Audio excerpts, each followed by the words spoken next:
你嘅夢想係宇宙俾你嘅訊息。你有冇試過喺夜深人靜嘅時候，聽到內心深處嗰把微弱但真實嘅聲音？佢輕輕咁話俾你知，你想探索嘅世界，你心入面燃燒緊嘅夢想，並唔係偶然，而係宇宙俾你嘅訊息。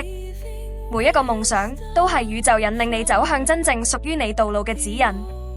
我哋成日以為夢想只係遙不可及嘅幻想，甚至會驚踏出第一步，擔心自己唔夠好，唔夠資格。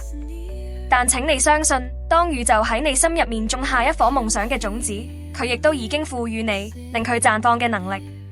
夢想係靈魂嘅語言，你嘅夢想唔係無根之木，而係你靈魂深處嘅渴望。當你發現某件事令你心跳加速，雙眼閃閃發光，嗰一刻，宇宙其實已經同你講，呢條就係你嘅路，勇敢去追尋啦。踏出第一步，宇宙會為你鋪路。好多人都停留喺夢想邊緣，唔敢向前，因為驚未知。但宇宙嘅運行法則就係，當你肯行出第一步，整個宇宙都會開始運作，為你帶來指引、機會同支持你嘅人。你唔需要一開始就睇清所有細節，只要相信每一步都會帶你更接近你嘅夢想。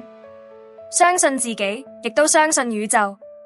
夢想從來都唔係空想，而係靈魂嘅召喚，係你嚟到呢個世界其中一個重要嘅使命。當你選擇相信自己，當你願意追隨內心嘅光，你會發現宇宙早已經為你準備好最美麗嘅風景。今日，請對自己講，我嘅夢想值得被實現，我亦都值得擁有我嘅夢想。Mystic Moon, awaken your inner light.